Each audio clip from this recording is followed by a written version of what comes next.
How would you react if an elderly woman in a janitor's uniform accidentally walked into a VIP boardroom and was called an intruder, and then, just weeks later, she turned out to be the one deciding the future of the entire building? The story you're about to hear isn't a movie. It's not a novel either. It's a chain of quiet events that unfolded inside a luxury condominium called Grace Heights. And it all began with a door opened by mistake. An aging cleaning woman, Lila Carter, was humiliated in front of others simply because she didn't look like someone who belonged there. No one knew that this very woman was the reason Grace Heights even existed. No one knew that the oldest blueprints, the emergency power layouts, even the location of the reinforced safety room on level B, had all been designed by her from the very beginning. She had once been the chief architect, but had quietly stepped back, choosing to work maintenance instead, to observe and wait for the right moment. You're about to witness one of the quietest yet most profound reversals of power, where justice didn't come with shouting, but with a mop and a memory no one could erase. Mrs. Lila Carter arrived at Brightwell Towers at 6:52 a.m., 8 minutes early for the start of her temporary janitorial shift, a job contract she had just signed the day before. In her hand was a faded gray canvas bag, no logo, no fashion statement, just the kind of thing used by a woman who had lived through enough to value function over form. The skyscraper loomed overhead, its glass exterior reflecting the cold morning light of a New Jersey winter. The sign gleamed, Brightwell Towers. The black granite floor had been polished to a mirror shine.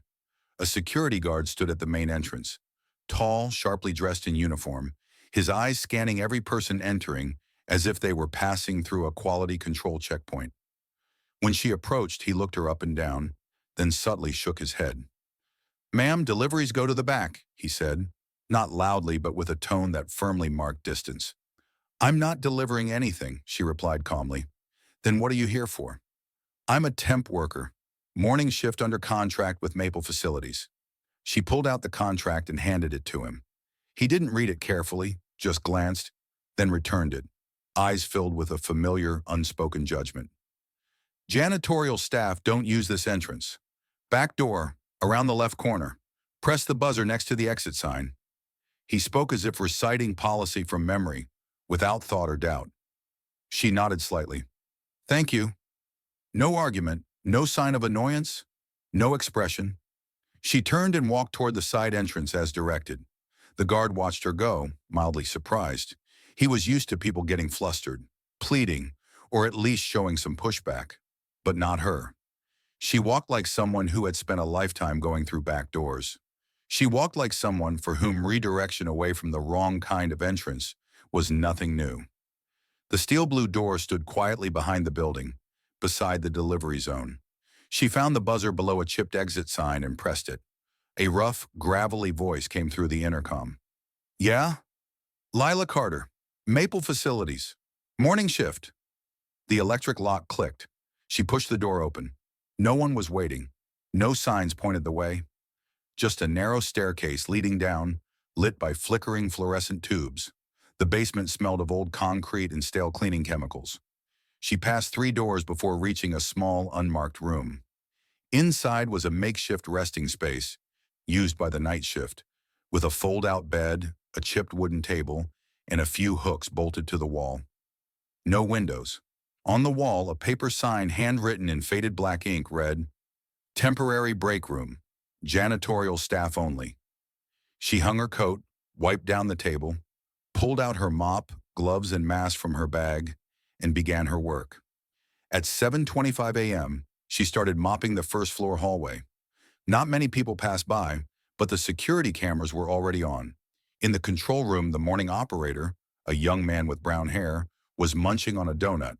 Seeing the image of an older woman bent over mopping the lobby floor, he laughed, took a screenshot, and sent it into the group chat labeled Brightwell Staff LOLs, with the caption, "Who let Grandma mop the lobby?" accompanied by a laughing emoji. Another replied instantly, "Guess someone missed the service entrance policy."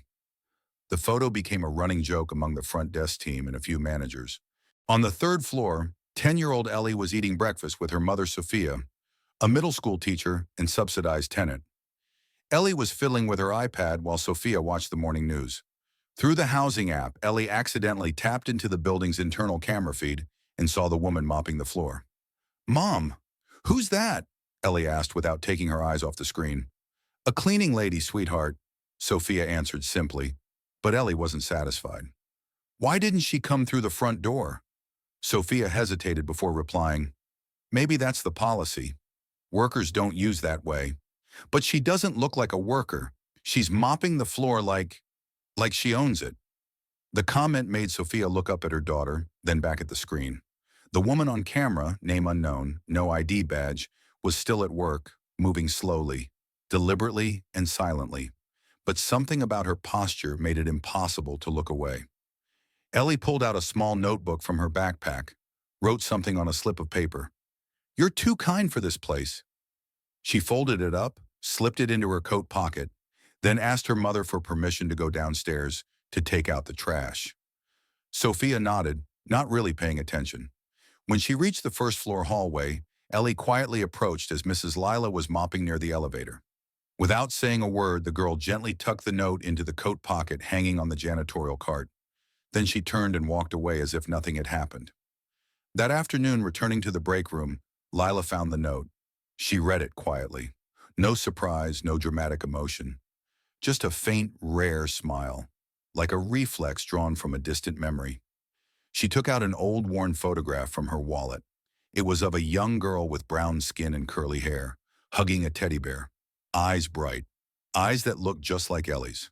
She stared at it for a long time, then folded it back and placed the note alongside it in a special section of her wallet, next to another folded paper. A hand-drawn architectural blueprint of a building, signed LC. Later that evening, while tidying the storage basement, she passed a large gray door with the words, "Authorized personnel only," above it. She stopped, stared at those words for a long time. She didn't open it. She didn't even reach for the handle. She just stood there, as if remembering something. A moment, a turning point, a place she once belonged, or was once pushed out from. Then she turned around and continued pushing the cart down the damp concrete hallway. No one watched. No one knew her name. Only the dim yellow light from the flickering bulbs followed her, casting her silhouette along the aging wall, stretching like a long dash, leading toward another door. A door no one knew was once built by her. The second morning at Brightwell Towers began earlier and colder than the one before. Winter air crept through the cracks of the high-rise glass, slipping all the way into the stairwell, where Mrs. Lila Carter was slowly pushing her janitor's cart out of the small break room in the basement.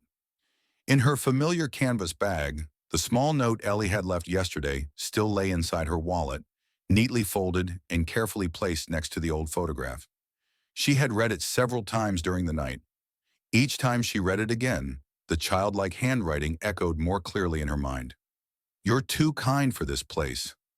No child writes that unless they've already noticed the contrast between kindness and injustice.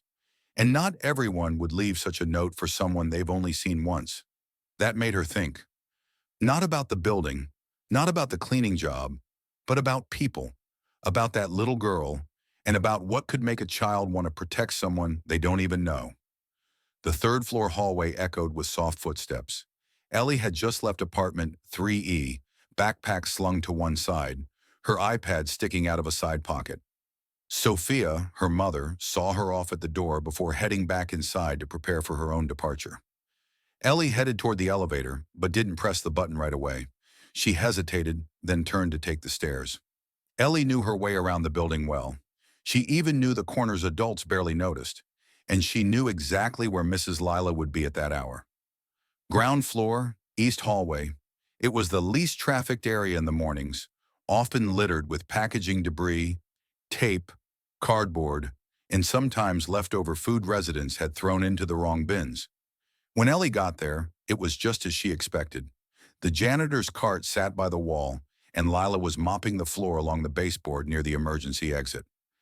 Ellie watched from a distance. Lila didn't see her, or rather she had seen, but said nothing. Ellie approached quietly and slipped a small cookie, one she had wrapped herself the night before, into the tray on the cart, right next to the tissue box. No note this time, no words exchanged, just a gentle gesture. Then she turned quickly toward the rear elevator. But as she spun around, Ellie bumped right into a tall man. Brent, the building manager. "Watch it, kid," he said, grabbing her shoulders, more scolding than concerned. Ellie barely managed to say, "Sorry, I'm going to school." Brent frowned, glancing toward the janitor's cart. His gaze landed on the cookie, then shifted to Lila. "Well, look at that. Gifts already," he muttered, then walked over. "Mrs. Carter," he said coldly. Lila straightened up, still holding the mop. "Yes?" "Let me remind you of a few protocols you seem unfamiliar with," Brent said, pulling out his phone as if he had a ready-made list. "First, no accepting food or items from residents. Food safety, cameras, insurance regulations. You understand?" "I do," she replied. "Good. Second, avoid contact with children. This building houses public figures, attorneys, journalists. We don't want any misunderstandings going viral." She didn't respond. No reaction. No nod. Just stillness. Brent continued. "And finally, the basement break room will be converted into a storage area next week. You'll be moved to the auxiliary north wing. The room's without heating, but we'll provide you with an extra blanket." "Thank you," she said. "Anything else?" Brent looked at her, as if trying to provoke something deeper than compliance. But seeing she remained calm, he turned and walked away, his footsteps loud and deliberately echoing down the hall. When he was gone, she turned back to the janitor's card and looked at the cookie, still neatly wrapped. She picked it up and read the note written in messy red marker. "Made it last night. Not very good, but clean." She smiled. Not because of the cookie, but because of the sincerity. It felt unlike anything Brightwell had given her since she walked in. At that moment, Miguel appeared at the end of the hallway, carrying an electrical repair kit. He was the only person in the building who had greeted her with genuine kindness. Today he stopped and handed her a steaming can of hot tea. "Need more warm water?" he asked softly. "Number. But thank you for the tea. I heard the break room's being moved to the auxiliary wing. You heard, right?" "I did," she said. "Brent does that when he wants workers to remember who's in charge. But I don't work for him. I work for this building." Miguel nodded. "I used to think the same. But this place, sometimes it makes you forget why you started." Then he walked away, and she remained, staring into the long stretch of hallway in front of her, one with no clear end. That afternoon, while cleaning the elevator, she saw her own reflection in the polished steel wall. An older woman in a uniform that didn't quite fit, holding a mop like it was the only thing she was allowed to own in this building. But then she looked closer. Within that reflection were eyes, a tight-lipped expression, a straight back. Not of someone who had surrendered, but someone who was observing and remembering. On her way back to the break room, she stopped by the basement maintenance supply closet to grab a new towel. While searching, she came across an old file box. On the lid it read, Section 5, B Files, Pre-Renovation. She stared at the label. Her hand touched the lid, but she didn't open it. Instead, she noted the file code in her small notebook, the one Ellie had once seen her writing in when she sat alone. When night came during her break, she opened her wallet and took out Ellie's note and the cookie wrapper. She laid them before her like puzzle pieces to something still unnamed. Then she took a pen and wrote a short sentence on the back. "Kindness doesn't need permission." Folded it, placed it back in the wallet. The second day ended. No major incidents, no accidents. No one got fired. But in that quiet space, something had started to move. A child who believed in goodness, a woman who silently remembered, a maintenance man who preserved dignity, and a system that seemed built of steel had just cracked its first tiny fracture, enough for light to slip through. Tuesday, the third day of Lila Carter's work at Brightwell Towers, began no differently than the previous two. The same early morning chill swept down the steel stairs to the basement. The same scent of cleaning chemicals clung to the cuffs of her sleeves. The same metallic clatter echoed as she pushed the janitor's cart through the maintenance hallway. But one thing was different, and only one person noticed. Ellie. The little girl saw that Mrs. Lila's eyes no longer held the quiet peace they had on the first day. Still calm, but no longer still like a lake. There was movement in them now, like the ripple of a shallow wave. Ellie didn't know exactly what had changed, but she recognized the feeling. It was the same feeling she had the first time she was teased at school for wearing a coat her mother had sewn up. The feeling of being seen, but not really looked at, of being judged before you even spoke. That morning, Sophia walked Ellie all the way to the elevator. Mother and daughter both headed to the ground floor, as Sophia also had an early class. Ellie hugged her iPad, which was open to a video editing app. She had just learned how to cut clips and add captions. "What are you working on?" Sophia asked as they waited. "A video. For someone," Ellie replied. "Who?" Ellie didn't answer. The elevator arrived and they both stepped in. At that moment, a chime from the second floor rang. Someone had called the elevator. The doors closed and the elevator began to descend. But at the second floor, it jerked to a stop. The doors opened and a white woman stepped in, mid-40s, wearing an expensive fur coat, oversized sunglasses covering most of her face despite being indoors. She spritzed on another layer of perfume as she entered, her gaze drifting over mother and child before settling on Lila, who stood quietly in the corner, holding a mop and a box of gloves. The woman frowned. "Excuse me, this elevator is for residents. You need to use the service lift, not this one." Lila didn't respond. Sophia straightened. "Ma'am, this elevator is shared. There's no rule that says otherwise." The woman looked at Sophia briefly, then tossed her head. "Perhaps you haven't read the building rules carefully enough." Ellie quietly raised her iPad, as if adjusting the screen, but in truth she had started recording. She didn't know why she was doing it. She only knew that if she didn't, no one would believe it. No one would remember. The whole scene lasted only a minute, but long enough for everything to unfold. The woman pinched her nose as the elevator continued downward. "I'll be contacting management. The chemical smell is unacceptable in a confined space like this." Lila remained silent. She simply turned her head slightly. When the elevator reached the ground floor, the woman stepped out first. No farewell, no glance back. Sophia looked at Lila, as if waiting for a word of defense, but Lila remained silent. The doors opened fully and she pushed her cart forward, slowly and steadily. Ellie stopped the recording, hugging her iPad to her chest. "Mom," she said, "I think she was wrong. Not because of the smell, but because she made you feel ashamed." Sophia blinked.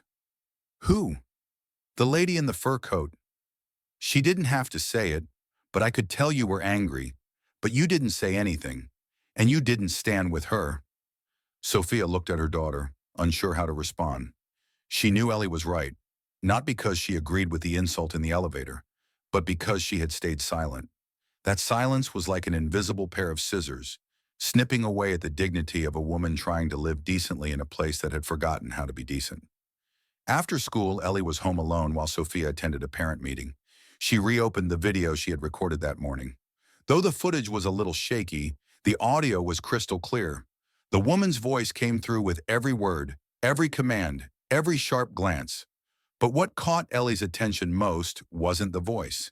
It was the look in Mrs. Lila's eyes reflected in the elevator's steel panel. It wasn't just the gaze of someone being insulted. It was the gaze of someone far too familiar with it. Familiar enough not to respond anymore. And that was what made Ellie angry. Not angry at the woman, angry at how everyone let it happen over and over and did nothing. Ellie opened her editing software and added white text on a black background. She didn't speak, but she didn't need to. Down in the basement, Lila returned to the break room, washed her hands, changed shirts. Inside her wallet, the note and the cookie wrapper were still there. She took them out and read them again. Then, for the first time, she tore a blank sheet from her notebook and wrote a few lines. "Dear E, you remind me of someone I lost, but in you I see her again. Thank you for seeing me." No signature, no further note. She folded it and placed it into the tissue tray Ellie often saw when she came downstairs. That evening, Ellie left something else behind. A pencil sketch showing Mrs. Lila mopping the floor with a faint halo around her head. In the drawing, there was no one else, just her and the mop. But the floor beneath her glowed, not because it was clean, but because of something else. Something Ellie couldn't yet name, but felt deep in her instincts. 3 days after the incident in the elevator, Brightwell Towers continued to operate as if nothing unusual had happened. The main lobby still radiated its usual blend of luxurious perfume and expensive coffee. Residents still walked in silence, exuding quiet pride, as if the perfection of the place was an unquestionable fact. But inside the internal staff system, something was spreading faster than news. A clip, less than a minute long, had been pulled from the elevator camera on the second floor. The woman in the fur coat could be seen pinching her nose, leaning away, glaring with a sharp voice. "This is unacceptable. Why is a janitor in my elevator?" That sentence was looped in the video, overlaid with humorous background music, animated stickers, and bold flashing text. "Meet the trash queen." The clip wasn't shared publicly. It only existed within an internal chat group called BT Staff Raw, where young staff from receptionists to security and operations managers posted whatever they found funny. Strange guests, famous residents in flip-flops, and now, Mrs. Lila Carter. The nickname Trash Queen began with the first caption, "She walks like royalty. Pity she smells like bleach." Within hours, dozens of memes appeared. Photos of her bent over mopping with a crown photoshopped on her head, her mop turned into a scepter, a snapshot of her shoes from lobby security tagged with the words "Limited Edition Dumpster Series." The jokes spread like a small fire, not big enough to burn down the system, but more than enough to incinerate respect. Down in the basement break room, Lila didn't know about the chat group, but she noticed the looks. She saw the smirks that hovered on the receptionist's lips whenever she passed. She heard the laughter that stopped abruptly when she turned a corner. And she saw one other thing, the glance of sympathy from Miguel. He was the only one who didn't laugh, and the only one who still addressed her by her real name. That afternoon, as she was filling her cup at the maintenance sink, Miguel stepped in, his face tense. "Do you know what they're calling you?" She looked up. "I might." "I don't think it's funny at all." "Neither do I." Miguel looked around, then lowered his voice. "I thought about reporting it to the regional supervisor, but if I do, they'll move my shift." She set the cup down. "You don't have to do anything." "I can't stay quiet." "Then don't. But don't do it for me. Do it for you." That line made Miguel pause. After a moment, he said softly, "My mother used to clean buildings. She passed when I was 14. I hate seeing people disrespect someone like you. Like her." Lila said nothing more, but her eyes softened. Not out of gratitude, but out of understanding. The quiet understanding between two people who had once been invisible. That night, Miguel sent a single message to the group chat. "You all better pray she's not someone you'll regret laughing at." The message lasted only 2 minutes before being deleted by the admin. And the very next morning, Miguel received notice that his shift had been reassigned. From morning to night, from Brightwell to an auxiliary building in Hoboken. The reason? Work schedule restructuring. No one needed to spell it out for him. As he packed up his gear in the supply room, Lila passed by. He didn't speak. Neither did she ask. She just looked at the box he was sealing up. Inside was a still warm thermos of tea. Lila placed her hand on the lid and held it there for a moment. "You'll be all right," she said. "Not because where you're going is better, but because this place no longer deserves you." Miguel gave a bittersweet smile. "You know," he said, "sometimes I think you're not a regular janitor." "I've never been regular," she replied, "but I've been swept out of more places than I can count. Like I was trash." After Miguel left, the air in the maintenance hall felt colder, not because of the temperature, but because of the silence. A deliberate kind of silence, the kind that settles over people who know they're wrong, but won't apologize. Lila continued her work as usual. She didn't ask about the shift change. She didn't react to the nickname. But from that day on, she started taking notes. In the small notebook Ellie had once seen, she began recording clock-in and clock-out times for each shift worker. She documented malfunctioning equipment that nobody fixed. She logged the days when water leaks occurred, despite reports claiming no issues detected. She listed cleaning chemicals used and which ones had unexplained loss. Line by line, entry by entry, not because she needed to manage anyone, but because she was watching. Watching like someone whose name had been erased. Gathering proof of how holes in a system are created and how the blame always falls on those who clean up the mess. And during one shift in the side lobby, she overheard two receptionists whispering behind a door left ajar. One voice said, I heard she used to be an engineer. The other replied, so what? She's still just the trash queen now.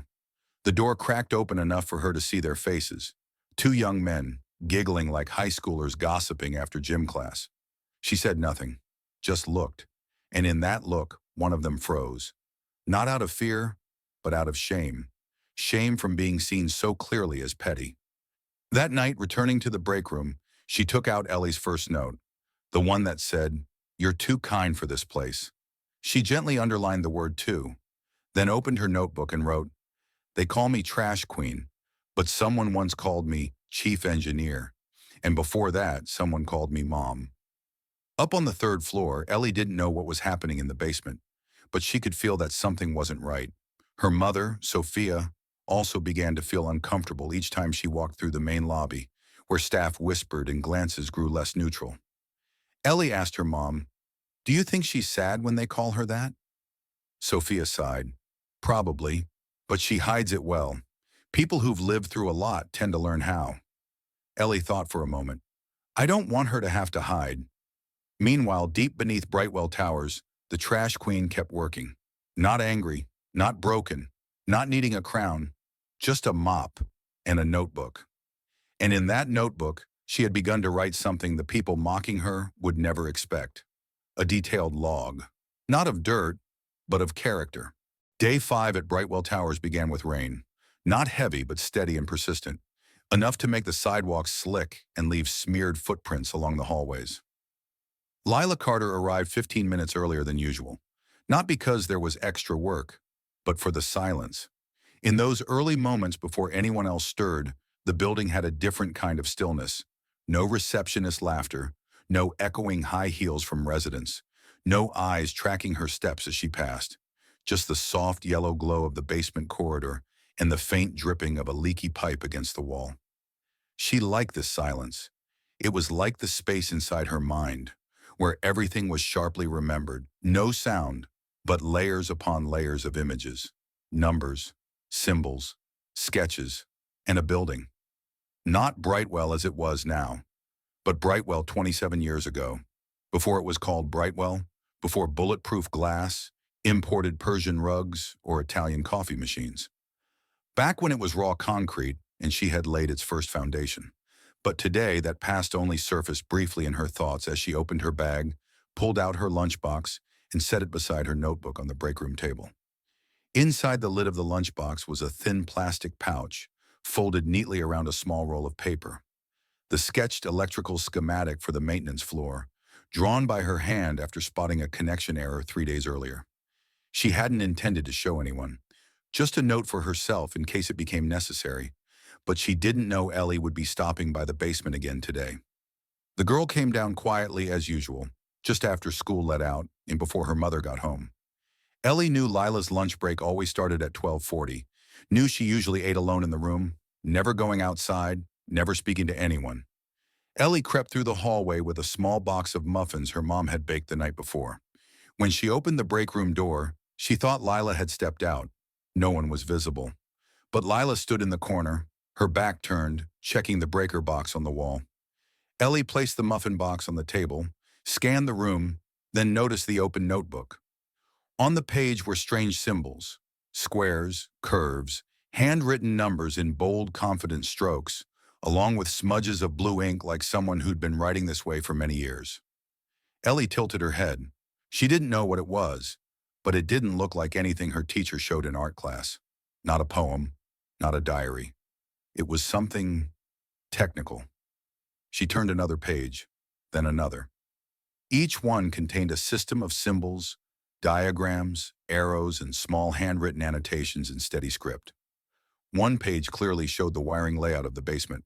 Ellie saw the words Panel B3, Auxiliary Line, Emergency Override Path, all precisely drawn as if part of an official blueprint. But what startled her most was the line at the bottom. Revision 2, Carter, L. You shouldn't look at something without permission. Lila's voice came from behind and Ellie jumped, face flushing red. I'm sorry. I didn't mean to. Lila walked over, not angry, not scolding, simply closed the notebook and slid it beneath the lunchbox. You saw the drawings? You're an engineer? Used to be, she said shortly. Really? Where? This building. Don't ask too many questions. Some things are better not fully known. But why are you here? Because I need to be. Ellie frowned. People can be anywhere. But I don't think you belong here. Not like you're not good enough. More like this place isn't good enough to have you. Lila let out a small laugh. Not loud, but enough to soften her eyes. She handed Ellie one of the muffins the girl had brought. Thank you for the muffin and for your eyes. Ellie took it, but her gaze stayed on the notebook. Did you draw the whole building? Number just the parts they got wrong. Who got it wrong? Whoever redrew it. After me, Ellie thought. I think you designed this place. Then someone else took over. Then they messed it up. And now you're back, right? Lila didn't answer, just smiled faintly, then stood up. Don't tell anyone. Some things survive longer when they stay quiet. Ellie nodded, but in her mind she was putting all the pieces together. The video, the nickname Trash Queen, the blueprint signed Carter L., the temporary break room, and the look of someone forgotten. That afternoon, Ellie told her mother part of it, just that she used to be an engineer. Sophia paused what she was doing and thought, are you sure? Her name was on the blueprint.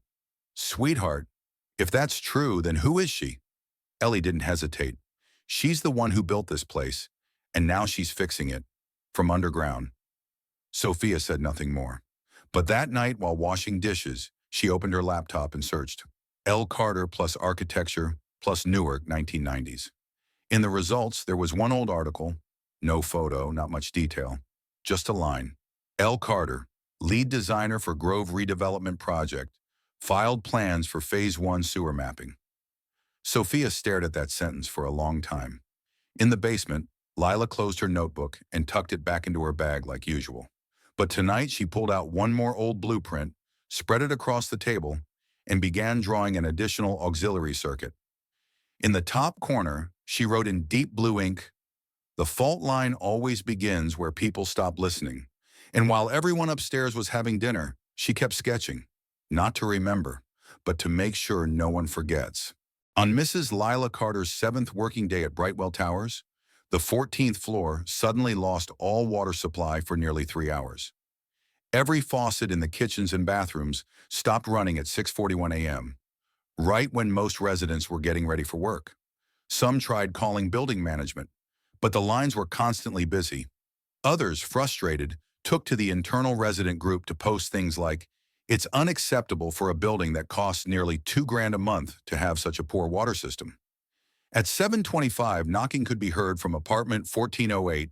Mrs. Adele Simmons, 65, white retired yoga instructor, was shouting out into the hallway while still running her tap. Again? Last month it was the AC, now it's the water. What the hell is going on here? Brent showed up at that moment, wearing a suit without a tie, tablet in hand, face tense but trying to remain composed. "We're addressing the issue, Mrs. Simmons. It appears to be a minor leak in the supply pipe from the utility floor. The tech team is on it." But the tech team he referred to was actually just one person, Mrs. Lila Carter, standing outside water control panel room B3, quietly reviewing a schematic she had annotated 2 days prior. When Brent called her over, his tone had lost its usual cold authority and had been replaced by a calculated politeness. "Mrs. Carter, I'd like you to check valve 3. I suspect it may have been misaligned during yesterday's cleaning." "I didn't touch the valve. I only wiped the surface," she replied. "It might have been accidental. You know how old hardware can shift. That valve is sealed with a tamper tag. I'm not authorized to open it." "I know, but you were the last one to clean that section." That sentence was all he needed to plant suspicion, and he said it just loud enough for a nearby receptionist to hear.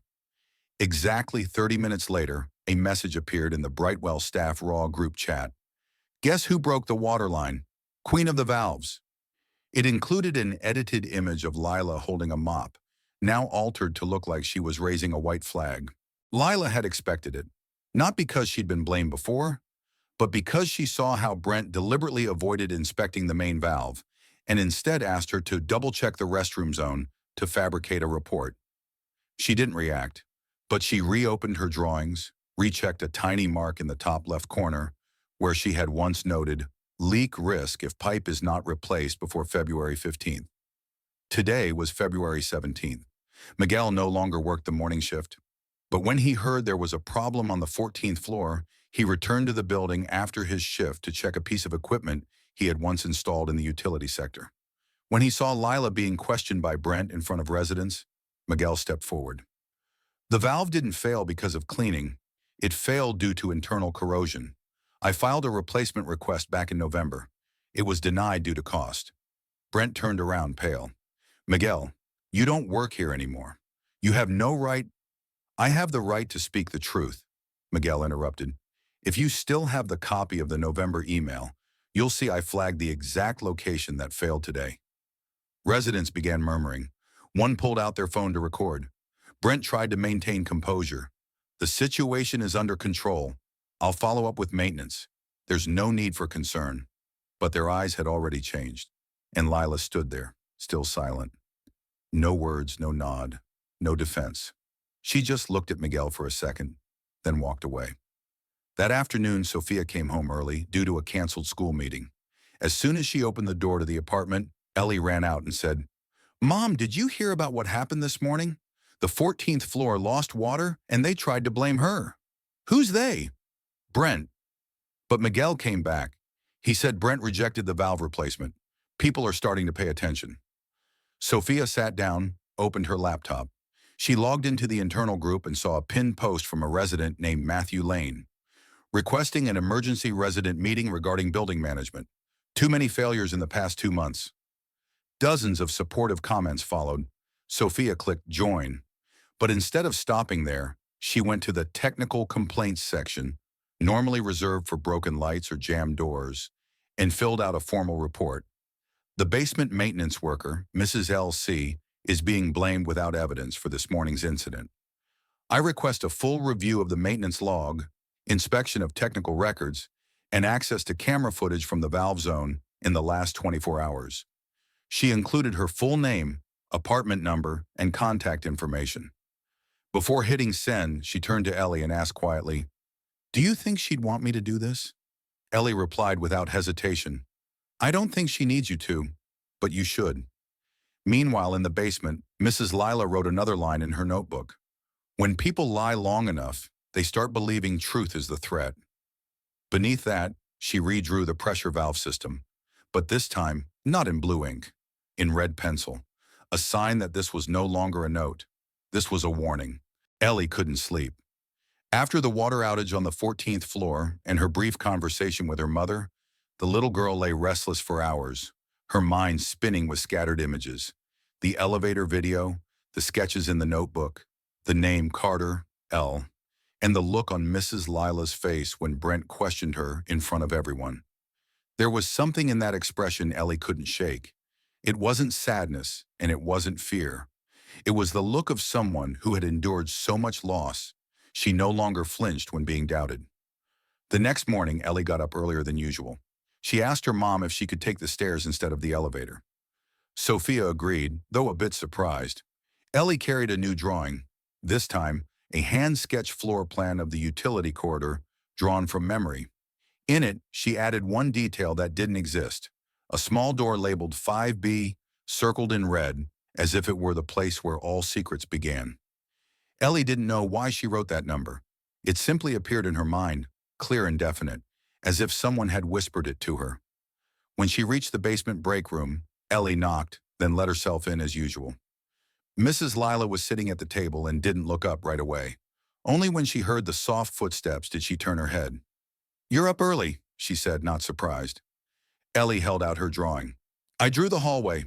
I guessed your room number was 5B. Lila looked at the paper, her gaze pausing slightly. Why do you think that? I don't know. The number just kept popping into my head. Like someone else's memory snuck into mine. She didn't smile, didn't react. She simply put her pen down and spoke slowly. 5B used to be my room. Above ground, not down here. Before this place was called Brightwell, Ellie's eyes widened. You lived here? I used to live there. With my daughter. A long silence passed. You had a daughter? I did. Where is she now? She stayed in that room. Forever. Ellie didn't ask further, but her eyes glistened. The answer was as light as a breath, but heavy as the concrete beneath their feet. Lila kept speaking, her voice steady and low without pause. Back then, this place was an old redevelopment housing block, part of the Grove project. I was one of the first assigned to redesign it. I knew every pipe, every brick, every crack in the walls. But when the budget got cut, they changed the plans. Ignored the parts I warned were dangerous. One winter night, the heating failed. An auxiliary wire sparked. I was on a maintenance round. When I rushed back, Unit 5B was already on fire. Ellie covered her mouth. My daughter was 11. They said it was an accident. I called it a covered-up failure. Since that night, I never stayed away from this place for long. Even if they renamed it, changed managers, redrew the plans, I always knew what it really was. Ellie whispered, trembling. You came back? To guard it? Number, I came back to see if they'd learned, and to make sure no one else has to stand outside a burning room ever again. Up on the third floor, Sophia was brewing coffee when she noticed Ellie had left her iPad open on the couch. Curious, she glanced at the screen. Grove Housing Complex Fire, 1999. Girl 11, confirmed dead.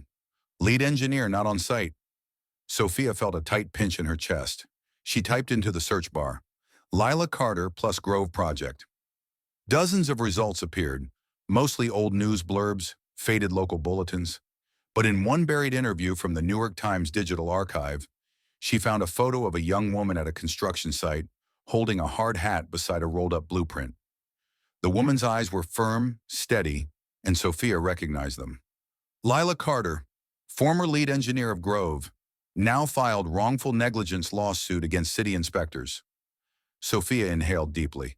She understood now that if what she was reading was true, then the woman residents were calling Trash Queen had once been the lead architect of the entire building, and that woman had lost her child, right here, in a room numbered 5B. That afternoon, Sophia called an old college friend, now part of the city's housing board. I need to know, she said on the phone, who submitted the original design documents for Brightwell? No, not the final version. I mean the foundational files, back when it was still the Grove Redevelopment Project, 1996. The other end of the line went quiet, then responded, I'll look. But if it's who I think it is, this whole system owes her an apology. In the basement, Mrs. Lila closed her notebook and pulled out an old photograph.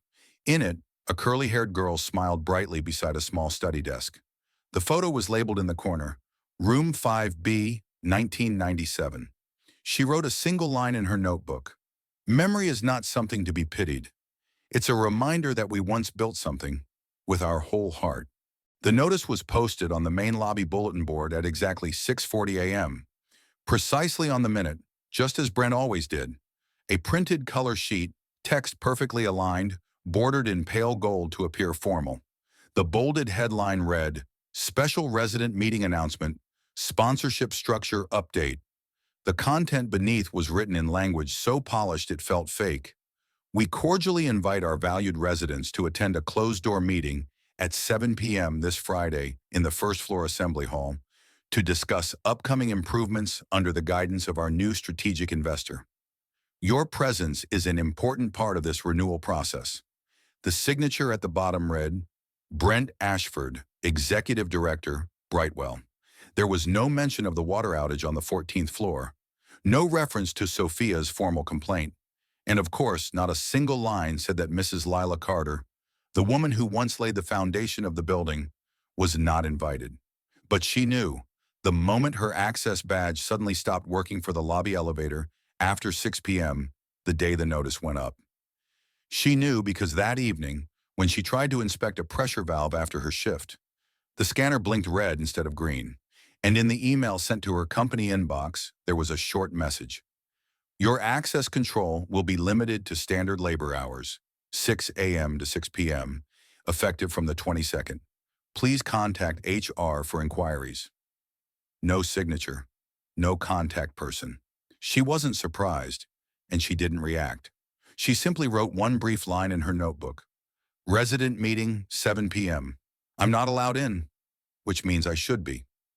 Back in apartment 3E, Ellie read the notice, her brow furrowed. They didn't list the speakers, she said to her mom. They didn't list the real reason. They're covering it up. Sophia nodded. They're calling it an investment transition, but it's really a public image crisis. After last week's incident, Brent's trying to calm the storm. But why is no one asking why Ms. Lila isn't allowed in? Because no one thinks she has the right to be. But she built this place. The problem is, they don't know that. And even if they did, they might not believe it. Ellie looked at her mother. Then I need to make them see. Sophia turned toward her. What are you planning? I'll show them who she is, without her having to say a word. That afternoon, Ellie brought her iPad to the basement. When she entered the break room, she found Lila reviewing a blueprint in blue ink. Ellie set the iPad on the table and played the elevator footage again, this time edited with images of the sketches she'd photographed from Lila's notebook. I made this video, Ellie said. If they won't let you into that meeting, then they'll see you everywhere, on every screen. Lila didn't respond right away. After a pause, she asked, Aren't you afraid someone will ask why you did it? I'm only afraid of one thing, that someone like you could live a whole life and be forgotten. Lila looked at Ellie for a long time. You'll be different from the rest. Ellie smiled.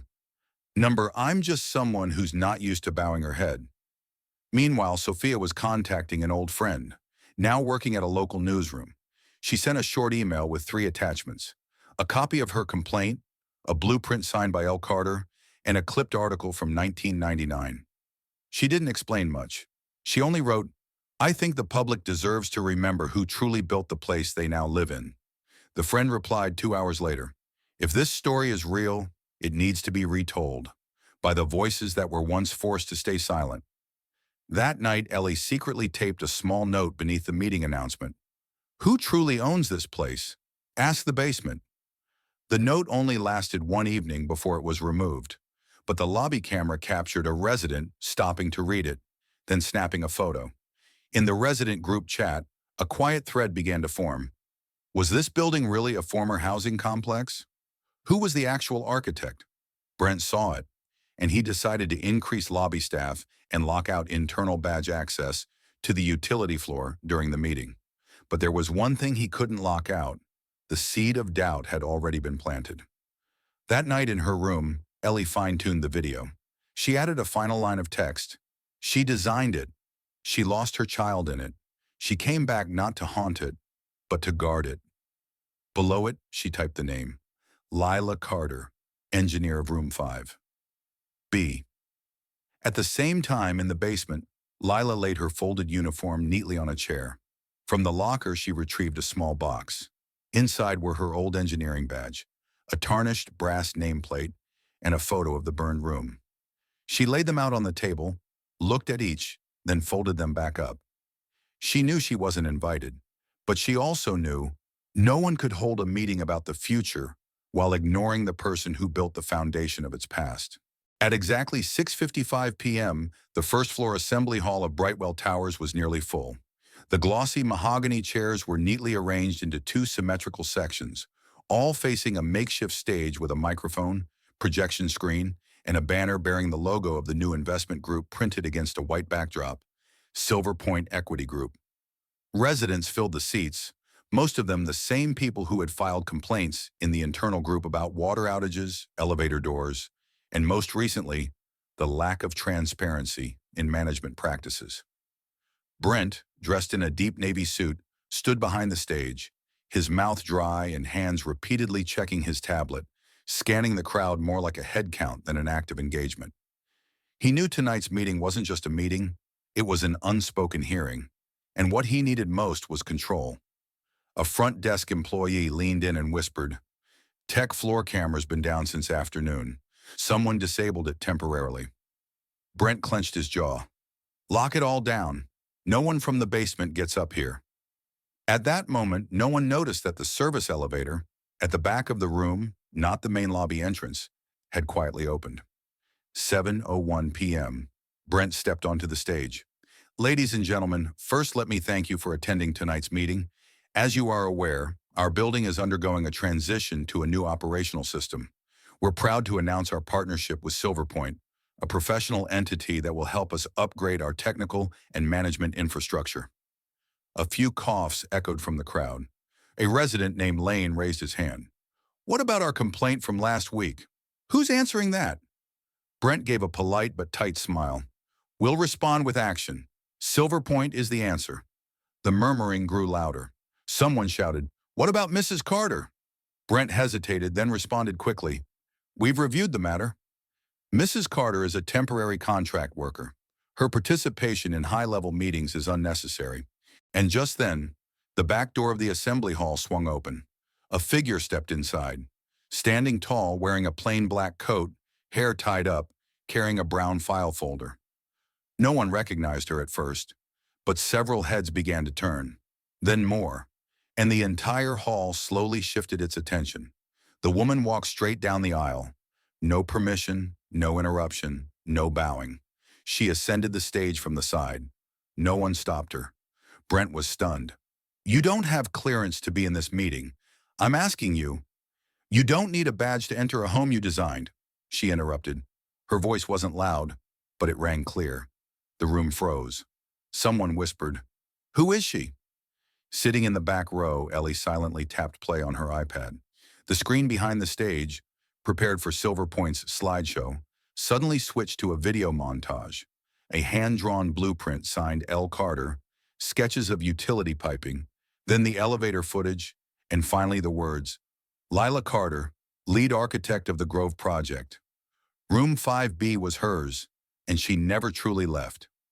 Lila stood at the center of the stage, not even glancing at the screen. She simply opened her folder and pulled out a document, proof of her 37% stake in the Brightwell Land Trust, shares she had quietly acquired 10 years earlier when the old redevelopment zone was restructured.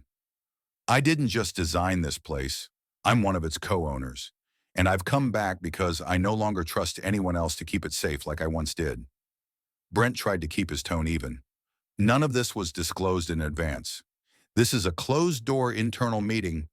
I am internal, Lila said. More internal than anyone in this room. A single round of applause broke out from the back. Then another. Then the entire room applauded. A man in the front row stood up and asked, Do you have proof of ownership? Lila handed the file to the legal representative present. He reviewed it, then nodded. Legitimate. Verified stake. Brent went pale. What are you trying to do? Lila looked at him. I don't need to do anything. Just make sure people remember who was forgotten and who no longer is. The room fell into a silence so deep you could hear the ceiling fan turn. A silence no longer filled with doubt, but with realization and shame. Not because Lila Carter had once been called the trash queen, but because they had once believed it. The morning after the meeting that shook the entire building, Brent Ashford left his office at 8:03 a.m. without saying a word. No one saw him off. No farewell meeting. The glass door behind him closed so softly it made no sound at all. He left as if he had never been there. And that, more than any excuse he had ever given, was the most honest thing he had done. Inside the management office, only a few technicians remained. The internal bulletin board had been replaced with a new symbol. Brightwell Community Trust. Management under temporary restructuring. Those who had once been part of the BT Staff Raw group chat began quietly leaving or deleting their old posts. No one ordered it, but everyone understood. The era of mockery had ended. In the basement, Mrs. Lila changed nothing about her schedule. She still showed up on time, still checked the utility rooms, still documented everything carefully in her notebook. But for the first time, she wasn't wearing a janitor's uniform. Instead, she wore a long gray coat, neat and pressed, the white cuffs of her shirt just visible beneath the sleeves. Her access badge no longer just opened the technical floor. It opened the management level as well. And that afternoon, she went up to the 3rd floor, for the first time in over 10 years, to knock on the door of apartment 3E. Sophia opened it, surprised but not startled. I think it's time I thanked both of you, Lila said. Ellie ran out and hugged her. But you already did. No, Lila replied. You were the one who did something. I only stepped into the light when you turned it on. 3 days later, a new internal meeting was held, this time with no Brent, no Silver Point investors, no glossy logos, just the residents, a whiteboard, and standing in the middle, Lila Carter.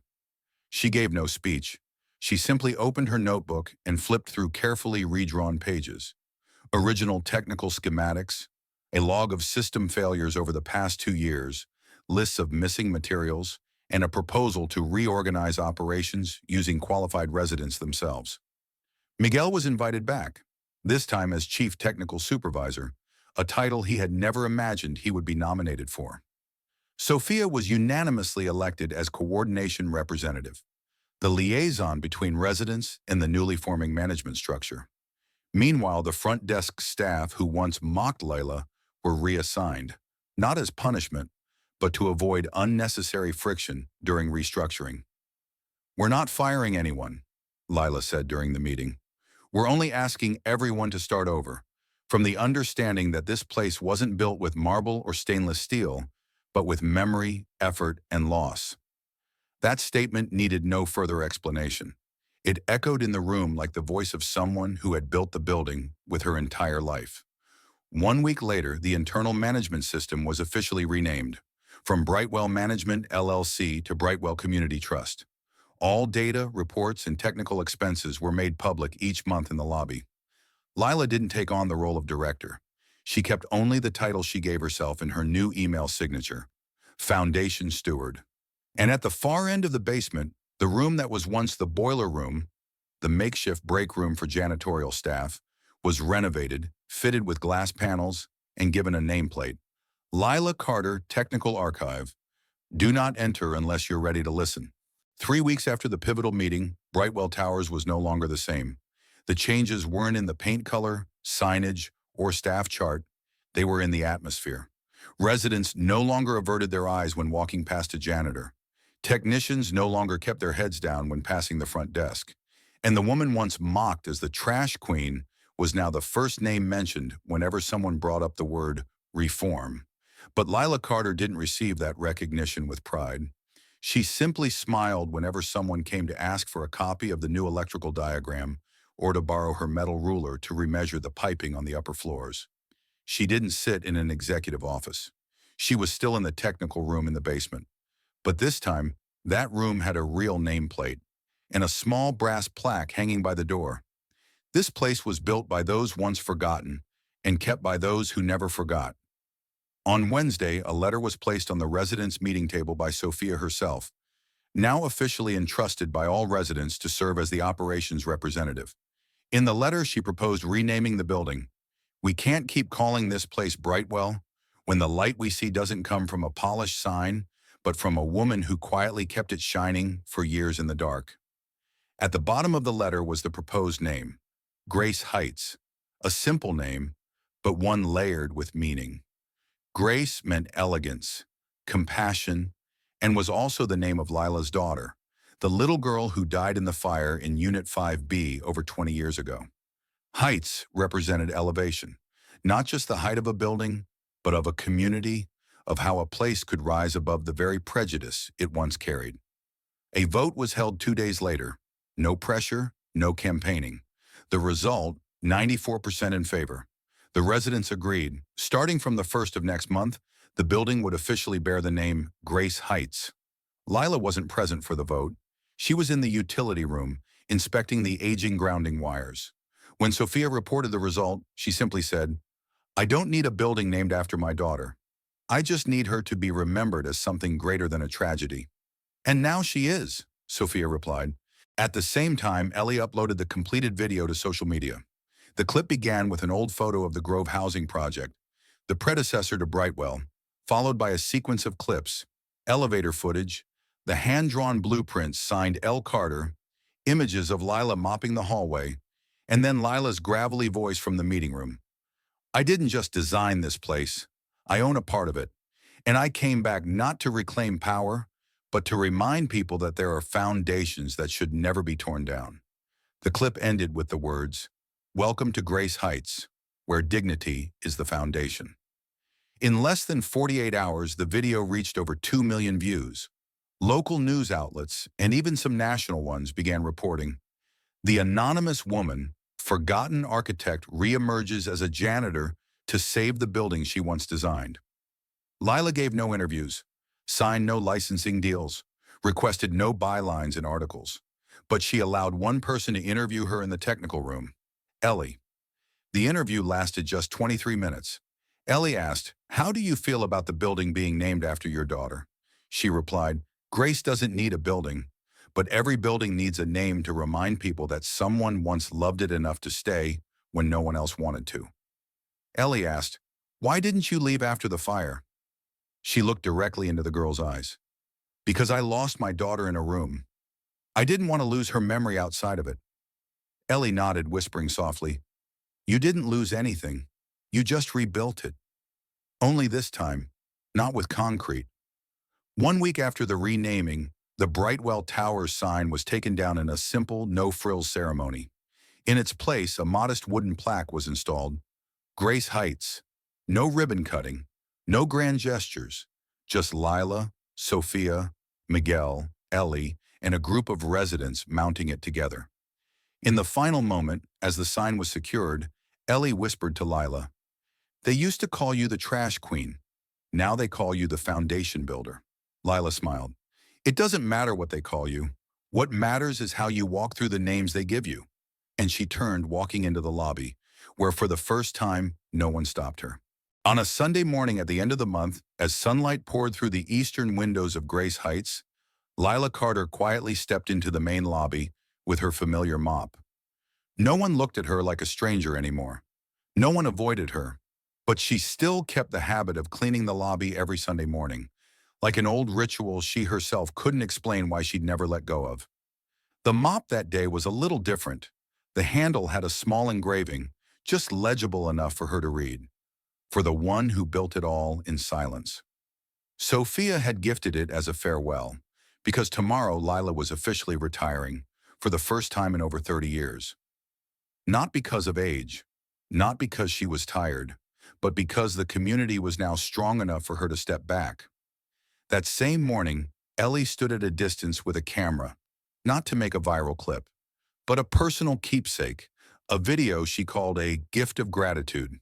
In the frame, a woman with salt and pepper hair, a calm face, mopping the floor as if she were playing a piece of music. Each push steady, each step unhurried, her eyes looking toward the light at the front doors, as if she weren't just cleaning the floor, but wiping away the shadows once imprinted in the tiles. That afternoon, the residents held a small gathering on the rooftop, a space once closed due to safety concerns, now restored thanks to the newly formed community fund. No loud music, no speeches, just one person after another stepping up, holding a mic, and saying one line about Lila. "She's the reason I dared bring my mother back to live here. It's thanks to her hand-drawn diagrams that the 14th floor has clean water again. I never thought someone mopping floors could be the lead architect, and that made me rethink every prejudice I ever held." Lila said nothing. She just smiled. At the end of the event, Ellie stepped up, not with a mic, but with a small cardboard box. "I think it's time people don't just call you someone who used to work here. This is the original blueprint of the building. I got it back from the old archive, and I've edited it to include your name in the founder column." Lila opened the box and saw the large format drawing, the same straight, confident lines. But this time, instead of the construction company's signature, the lower right corner read, "Designed by Lila Carter." As the sun set, people gradually left. Lila stayed behind, sitting alone by the railing, looking out at the city. Below, the building still stood, not because of its height, but because now it had roots. No longer Brightwell, a name given by someone who had never even stepped foot inside, but Grace Heights, where the name of a child became the symbol for an entire generation's healing. Sophia sat down beside Lila. "What will you do tomorrow?" Lila replied, "Nothing. And that's something I never dared to dream of." She paused, then asked, "If you hadn't come back that day, if you had left like everyone once wished?" Lila looked at her. "Then by now the building would have been sold, the residents evicted, Ellie wouldn't be filming, and you wouldn't be sitting next to me." Sophia nodded. "I think people are finally starting to understand. Leadership doesn't always sit on the top floor." The next morning at exactly 5:55 a.m., right on schedule, Lila returned to the lobby one last time. She didn't bring the mop, just stood and looked around. A young employee approached, smiling. "You're not working anymore?" She replied, "No, but I'll always be here."